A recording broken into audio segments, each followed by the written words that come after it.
Hello, this is Alan Cornell again, and welcome to the second in my series of 4 videos in which I want to be talking about some simple NLP techniques that you can use in your life and that will give you some sense of what's possible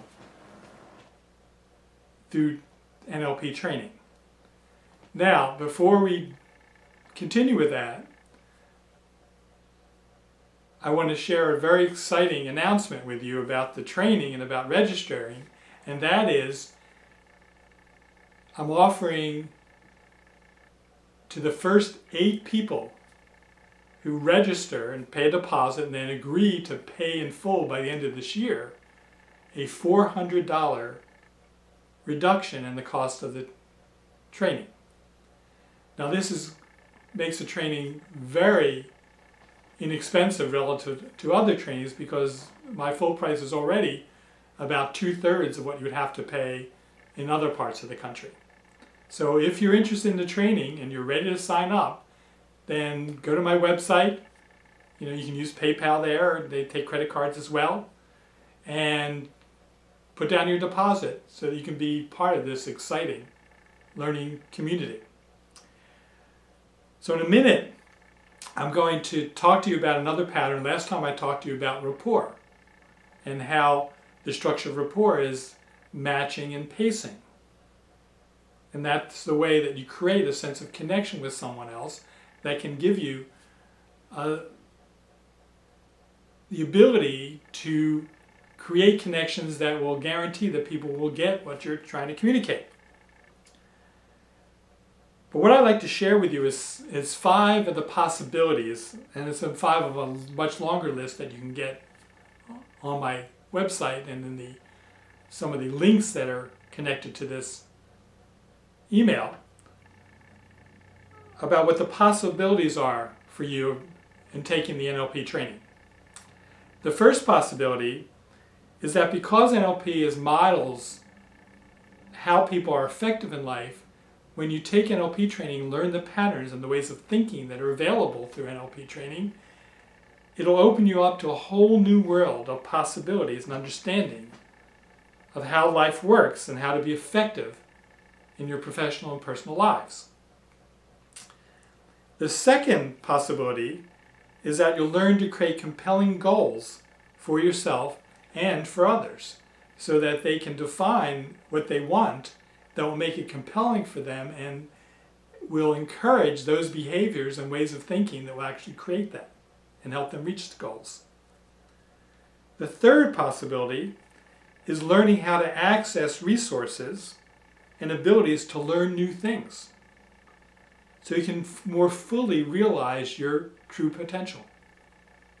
NLP is a lot about being able to create and access those resourceful states that allow us to behave and think in ways that are going to move us towards those compelling goals that we've been creating.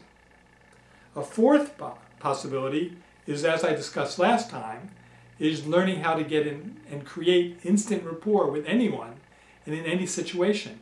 And many of you know about what happens when you create rapport.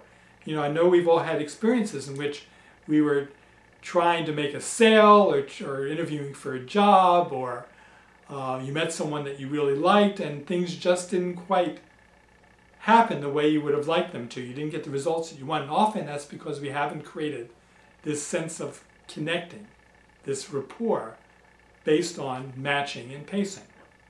And the fifth possibility is that you'll be able to learn how to package your communications so that you can get your message across to anyone in any situation. People have different learning styles and different styles and ways of processing information, and unless we package what we're communicating in the form that they utilize, no matter how interesting and how much it fits for them, it's the structure of our communication that determines whether they'll be able to receive it and accept it and actually understand what we're saying.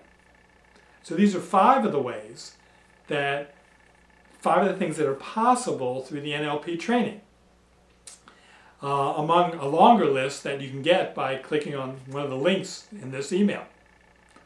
Now, the thing I want to talk to you about today the pattern I want to share with you today, is something we call anchoring.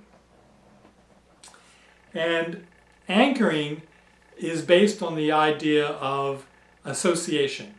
And some of you may know what I'm talking about thinking about Pavlov. Does Pavlov ring a bell? You can remember those experiments in which Pavlov starved a dog for a few days, then showed him some meat and the dog would salivate. And then he'd do it again and he'd show him some meat and he'd ring a bell. And he would do that a number of times, ringing the bell when the dog saw the meat. After that, you could ring the bell and the dog would salivate. In the same way, what he had done, he had created an association. We can utilize that ability to create associations to help people to access resources that will be useful for them in particular contexts and situations and circumstances. We've all had experiences, whether it's making a presentation to a group, or whether it's getting together with our relatives on the holidays, or whether it's meeting new people, or any possible circumstances you can think of in which we didn't have access to those personal resources that would allow us to perform at our highest ability. But we can utilize and create anchors, and today I'm going to teach you to create a particular resource anchor that you can utilize in any situation or circumstance that you choose to. So what I'm going to do is to lead you through a little exercise, and what I want you to do is to follow my directions in your thinking. And if you can't do what I'm asking you to do, I suggest that you pretend that you can do it and notice what the results are. So there's 3 resources I want to anchor for you today.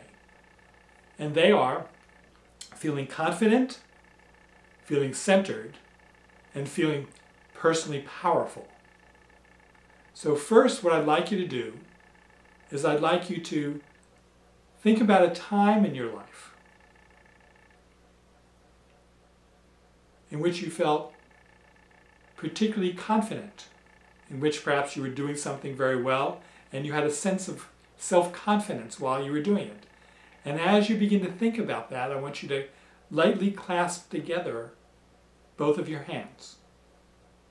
And I'd like you to take yourself back to that memory, to step back in that memory of when you felt particularly self-confident, to look through your eyes and hear through your ears and feel that feeling of self-confidence. And when you feel it strongly, I want you to slightly squeeze together your hands and then release it. And now I'm going to ask you to do that again. And you can work with the same memory, or you can choose a different memory. A time when you felt particularly confident about something you were doing. And step back into that memory as if you're there again, looking through your eyes and hearing through your ears and feeling that feeling of confidence. And squeeze your hands in the same way with the same pressure and then release. And now, I want you to let yourself remember a time in your life, a situation or circumstance, when you felt particularly centered, when you felt rooted and grounded in your being. And I'd like you to take yourself back to that memory, as if you're there again, to step into your body, so that you can look through your eyes and hear through your ears what there is to hear, and feel that feeling of being centered. And when you feel it strongly, just squeeze your hands in the same way with the same pressure, and then release. And I'd like to repeat that. I'd like you to remember a time in your life when you felt particularly centered. It could be the same time or a different situation, a different memory.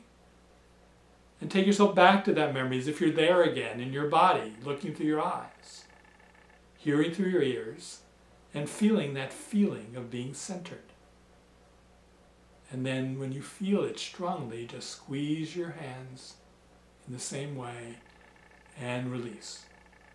So now you have this resource of feeling confident and centered. And if you squeeze your hands in the same way, you can feel that confidence and centered feeling. And now what I'd like you to do as you release is remember a time when you felt particularly powerful, when you were acting with a strong sense of personal power, and step back into that memory as if you're there again, looking through your eyes, hearing through your ears, and feeling that feeling of personal power. And then just squeeze your hands in the same exact way and release. And let's repeat that again with the same memory or a different one. A time when you felt particularly powerful. And to step back in that memory as if you're there, looking through your eyes and hearing through your ears and feeling that feeling of power, that resource of feeling powerful. And then just squeeze your hands in the same way. And then release. And so now you have an anchor. An anchor when you can just clasp your hands together and squeeze them in the same way. And you'll feel, and even test that now, you can shake your hands out, reclasp them, and squeeze, fire off that anchor. And feel that sense of being confident and centered and powerful. And know that you have that resource available to you. And there's a couple of ways that you can use that resource. One would be to think about a time in your life in the future that's coming up when you could utilize those resources to kind of create an anticipatory resource. Instead of an anticipatory anxiety, an anticipatory resource in which you imagine yourself in that situation now as you're sitting there. You can close your eyes and squeeze that anchor and feel yourself feeling confident, centered, and powerful in that situation.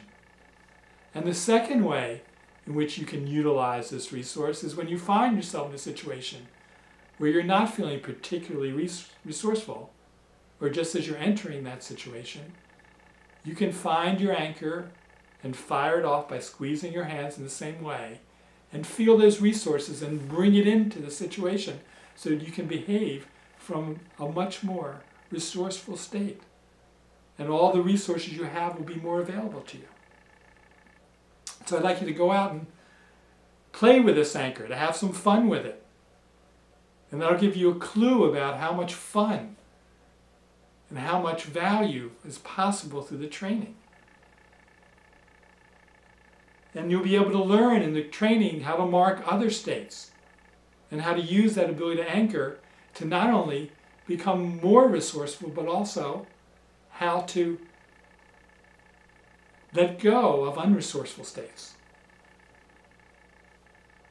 So we'll also, in addition, we're going to teach you the language that you can use, how to speak to others to help others be able to access resourceful states, and you'll learn how to help them by anchoring those states and associate it with the situations and circumstances that will most facilitate them being effective in their lives. So I hope you can play with this and have some fun. And I want to invite you to check out the links, and I have some more stuff about the design of the training and what the components of the training will be and what's possible for taking the training.